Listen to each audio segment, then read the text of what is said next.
So it was the first Dead Classicer of this season and it ended with a 1-1 draw.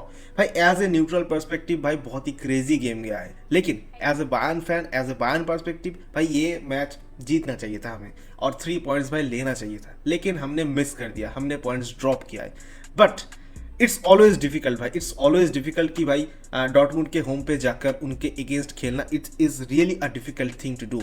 लेकिन भाई Dortmund के ये जो home atmosphere रहता है भाई, ये एज ए 12th मैन भाई वर्क करता है और बहुत ही स्केरी होता है इनका जो एटमॉस्फेयर. लेकिन ये मैं बिल्कुल भी नहीं बोलूँगा कि भाई सिर्फ और सिर्फ इन्हीं के वजह से हम ये मैच ड्रॉ कर दिए, हमने अपना परफॉर्मेंस जितना लेवल अप कर पाते हैं उतना आज नहीं कर पाए, मैं ऐसा कुछ नहीं बोलूँगा.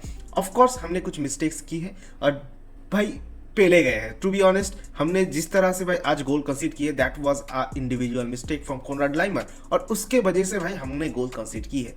लेकिन हमारा गेम क्या टेक्टिकली मतलब खराब गया है? नहीं भाई, we were bad in some phases, लेकिन टैक्टिकली हम सब सही थे and there were some individual mistakes जो कि भाई जिसके वजह से भाई आज हम भुगते हैं. But as a Bayern fan and as the situation continues, मेरे हिसाब से भाई this is not a bad situation. मेरे हिसाब से एक draw in Signal Iduna Park is also a good result. भाई मेरे हिसाब से तो ये अच्छा रिजल्ट है, लेकिन हाँ हम जीत सकते थे, 3 पॉइंट्स ले सकते थे और 2 पॉइंट्स का एडवांटेज हम ले सकते थे. सो अब बात करते हैं भाई मैच के डिटेल्स में, अब घुसते हैं भाई मैच के अंदर. सो सबसे पहले लाइनअप देख लेते हैं. सिंपल सा बेसिक सा सेटअप जो कि हमारा हमेशा से रहता आ रहा है वैसा ही कुछ है, लेकिन एक जो शॉकिंग मूव मुझे लगा that was Mathys Tel. Kompany ने मैथिस टेल को लेफ्ट विंग पे स्टार्ट दिया है which was a shocking move, क्योंकि भाई आई वाज नॉट एक्सपेक्टिंग कि भाई मैथिस टेल को इतने बड़े गेम में स्टार्ट मिलेगा after so long time. I was expecting Kingsley Coman or maybe Serge Gnabry, but not Gnabry. I was expecting Kingsley Coman. लेकिन भाई मैथिस टेल को स्टार्ट दिया है and I am not against Mathys Tel. भाई मैं चाहता हूँ कि बंदे को टाइम मिले, गेम टाइम मिले और एंड वो प्रूव करे अपना पोटेंशियल. उसके पास बहुत पोटेंशियल है, लेकिन वो प्रूव करे. लेकिन ये जो गेम गया है आज का उसका, इसके बाद से आई डोंट थिंक कि उसको और भी ज़्यादा मौका मिलेगा. देखो आज उसको एक मौका दिया गया था एंड भाई उसने अटरली डिसअपॉइंट किया है. मुझे तो किया है, I don't know about company. But एक चीज़ और भी है दैट इज कंपनी ने ये जो चेंज किया है ये बहुत ही रिस्की सब्स्टिट्यूशन था. आई मीन इतने बड़े गेम में मैथिस टेल को लाना क्या ये ज़रूरी था? क्या ये मतलब आई am not against his game time, I am not against him, उसको तुम गेम टाइम दो, लेकिन कंपेरेटिवली वीकर टीम्स जो की है उनके अगेंस्ट दो. So that makes a sense. लेकिन इतने बड़े गेम में, वो भी एवे मैच में, मैथिस टेल को इतना उसके कंधे पे इतना बड़ा जिम्मेदारी देना, I don't think it was a good decision from company. Anyways जैसा भी हो, अब मैथिस टेल को मौका जब दिया तो गया है तो भाई उसको एक्सपेक्टेशंस हमारा जैसा था उस पर उतारना चाहिए था, लेकिन उसका परफॉर्मेंस भाई हमारा एक्सपेक्टेशन से बहुत बहुत नीचे था. अब बंदे ने एक भी टेकआउट्स नहीं लिया है, बंदे ने एक भी 1v1 सिचुएशंस पे आगे नहीं जाए, एक भी फॉरवर्ड पासेस नहीं डाला है, एक भी क्रॉसेस नहीं डाला है. तो भाई एक विंगर का क्या काम होता है? यही सब बेसिक काम होता है. लेकिन भाई जितने भी टाइम मैंने देखा है मैथिस टेल के पास बॉल आ रहा है वो बस थोड़ा बहुत इधर उधर घुमा के भाई वो बैक पास कर रहा है, back pass and back pass and back pass. Second half के शुरुआत में भाई एक उसने बंदा शॉट लिया था जो कि इससे कोवेल के हाथ में जाके बैठा, और कोई भाई शॉट बंदे ने नहीं लिया.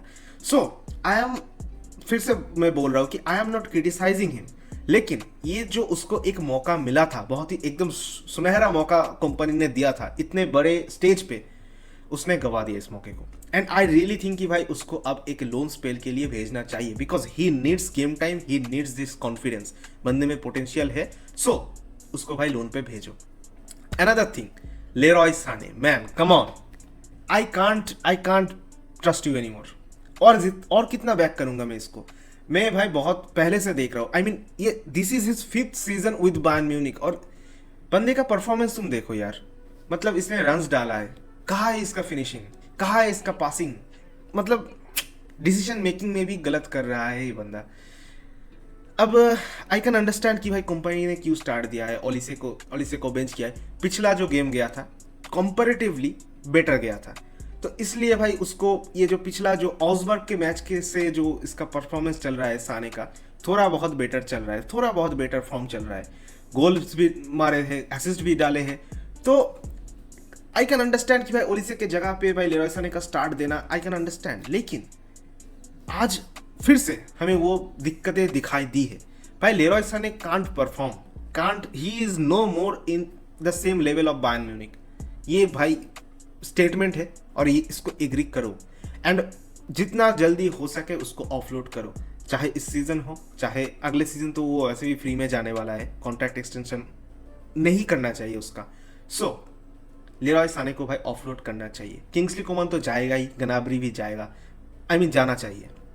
अब बात करते हैं भाई हैरी केन का। अब हैरी केन का हो गया है भाई इंज्योर बंदा, so it was a big miss भाई।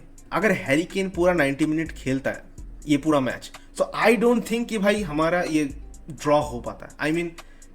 एटलीस्ट 2 गोल्स तो आ ही जाता, 2 गोल आ जाता, क्योंकि जितने सारे मौका बने थे भाई हैरी केन के रिप्लेस करके भाई मुलर आया था, मुलर को जितना चांसेस मिला था भाई उसको बारी करना चाहिए था। लेकिन भाई to be with due respect भाई, मुलर मेरा भी गोट है, लेकिन ही इज एजिंग भाई और he can't perform in that same level any more.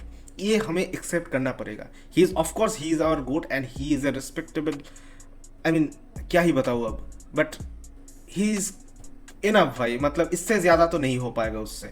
So I really think कि भाई इस सीजन के एंड पे मुलर को रिटायर कर लेना चाहिए, क्योंकि वो ही can't perform at the same level of Bayern Munich is playing right now. So ये कुछ चीज़ें हैं जो कि भाई चेंजेस करनी पड़ेगी। एंड ऑफ कोर्स हमारा मिडफील्ड की अगर आप तो बात करोगे तो भाई फर्स्ट हाफ में उतना ज़्यादा इफेक्टिव था नहीं। गोरेस्का का परफॉर्मेंस डिसेंट था, एवरेज गेम गया था फर्स्ट हाफ में, लेकिन सेकेंड हाफ में ही वॉज ब्रिलियंट, उसने अच्छा कम बैक किया है सेकेंड हाफ में। हमारा जो डिफेंस था भाई, उपमेकानो बोलो, मिंजे किम बोलो भाई, दे वर गुड, लेकिन एक जो डिफेंसिव मिस्टेक हो गया है दैट वाज फ्रॉम कॉनराड लाइमर। लाइमर का एक छोटा सा गलती एंड भाई गिटेंस ने पनिश कर दिया। अब बहुत लोग बोल रहे थे कि भाई लाइमर स्लो है, स्लो पेसी प्लेयर है, तो वो गिटेंस के अगेंस्ट भाई कैसे खेल पाएगा। नहीं भाई, इधर बात पेस की नहीं हो रहा है। तुम अगर उस मोमेंट को क्लोजली ऑब्जर्व करोगे, जब गिटेंस ने वो टच लिया था, उसने जब ड्रॉप करके वो टच लिया था, दैट वाज द मोमेंट कि भाई लाइमर ने मिस्टेक कर दिया। लाइमर ने उसको टच लेने दिया और फ्रीली भाई उसको पीछे घूमने का मौका दिया। That was the mistake Laimer have done. अगर उसको उस बॉल पे टच नहीं लेने देता और उसको टर्न नहीं करने देता, एटलीस्ट तुम एक फाउल कॉन्सीड कर लो ना भाई, एक ऐसे मोमेंट में you can afford A foul. So that was the moment, वो जो टर्निंग लिया, टच करके वो जो टर्न लिया गिटेंस ने, दैट वाज द मोमेंट भाई खत्म हो गया था। एंड भाई उसके बाद तो भाई ऑफ कोर्स उसके पेस का तो इश्यूज रहता ही है। एंड ऑफ कोर्स भाई वन मोर थिंग, बहुत लोग बोल रहे हैं कि भाई राफेल गुएरेडो को खिलाना चाहिए था। नहीं भाई, राफेल गुएरेडो भी नहीं कर पाता, उसका भी सेम ही इशू होता। सो भाई कॉनराड लाइमर को मैं ज्यादा तो ब्लेम नहीं करूंगा, क्योंकि भाई इस बंदे ने काफी ज्यादा पोटेंशियल दिया है in this right back position. भाई बहुत राफेल गुएरेडो को जब हम खिला रहे थे भाई बहुत ज्यादा वल्नरेबल हो रहे थे हमारा राइट बैक पोजीशन, लेकिन इस बंदे ने थोड़ा बहुत स्टेबिलिटी दी है in the absence of such a way. And भाई हमने देखा है पीएसजी के अगेंस्ट भी मैच में भाई बेहतरीन गेम गया था, ब्रैडली बारकोला को काफ़ी टफ फाइट दिया था कॉनराड लाइमर ने। सो ये एक छोटा सा मिस्टेक उससे हो गया है एंड इट्स ओके भाई, it's not that much concerning. ये इन छोटे छोटे बातों पे भाई अब आगे से ही ध्यान रखेगा एंड आई होप कि भाई हम इम्प्रूव करेंगे इन सब चीज़ों पे। And the good thing is भाई साचा बोए इज बैक। एंड भाई बोए का पिच में आते ही तुम देख सकते हो कि उसने हरकत की है, उसने एफर्ट्स डाली है, उस बंदे ने रन्स ली है, बंदे ने टेक ऑन्स की है, बंदे ने क्रॉसेस डाला है। That was the thing A proper right back can do. यही एक जो चीज़ की मिसिंग हो रहा था। अब कंपनी का अगर तुम सब्स्टिट्यूशंस देखोगे भाई बहुत ही प्यारा प्यारा सब्स्टिट्यूशंस किया है। जैसे कि मैथ्यूस टेल को उठा के उसने कोमान को लाया, लेरॉय साने को उठा के उसने ओलिसे को लाया एंड कॉनराड लाइमर को उठा के उसने साचा बोए को लाया। ये जो 3 सब्स्टिट्यूशंस था, this 3 substitutions were the game changer भाई। क्योंकि हमने देखा है ये जिस तरह से भाई बोए के आने के बाद जिस तरह से भाई क्रॉसेस स्पैम होने लगे, that was really crazy moments भाई, बहुत सारे चांसेस बनने लगे। एंड ऑल्सो जिस तरह से ओलिसे आने के बाद वो राइट फ्लैंक से जो क्रिएटिविटी आ रहा था। And also one more thing, Olise and Sacha Boey इन दोनों का पेयर बहुत ही ब्यूटीफुल है। क्योंकि भाई अक्सर तुम देखोगे, नोटिस करोगे कि ओलिसे ड्रिबल करके अंदर घुसने का कोशिश करता है from the right flank and Sacha बोए वो ज्यादा वाइड खींचता है पिच को एंड भाई क्रॉसेस स्पैम करना पसंद करता है। And this is a beautiful combination between this two. So इन दोनों का पिच पे आते ही भाई हरकत हुआ। And also I have to mention भाई किंग्सली कोमान का गेम बहुत ही अच्छा गया, जितना टाइम उसने पिच पे था बहुत ही बेहतरीन गेम गया है, और मैथ्यू स्टेल से काफी बेहतर गेम गया है, क्योंकि भाई उस बंदे ने 1v1 सिचुएशन क्रिएट किया है। उनके जो ओपोनेंट के जो फुल बैक्स थे, सेंटर बैक्स थे, उनको चैलेंज डाला है, उनको फोर्स किया है to tackle. So these are the things you have to do भाई। But of course there is a thing कि भाई कोमान के पास वो कॉन्फिडेंस है जो कि भाई मैथ्यू स्टेल के पास फिलहाल नहीं है, एंड दिस इज वाई भाई Mathys Tel is not doing that much good. लेकिन अब क्या ही बताए। सो ओवरऑल अगर बताया जाए तो भाई मैं सेटिस्फाइड हूँ, मतलब ज्यादा नाखुश भी नहीं हूँ बट सेटिस्फाइड हूँ भाई। अच्छा गेम गया है भाई, डॉर्टमुंड ने अच्छा फाइट दिया है, एंड ऑल्सो भाई हमने भी अच्छा कोशिश की है। But one thing that is भाई मुझे बुरा लग रहा है, दैट इज भाई हमने गोल्स कंसीड कर लिया है, एंड भाई हमारा जो स्ट्रीक चल रहा था 7 मैच हमने कोई गोल्स कंसीड नहीं किया था, वो टूट गया है। सो भाई इट वाज भाई ओट्स, लेकिन भाई ज्यादा मतलब सोचने वाली बात है नहीं। अभी भी हमारे पास एक कंफर्टेबल लीड है in the Bundesliga table, and I think that कि we should move on from this game and we will see Dortmund in Allianz Arena. भाई अलियंस अरीना में हम देख लेंगे, तुम लोगों को बदला लिया जाएगा।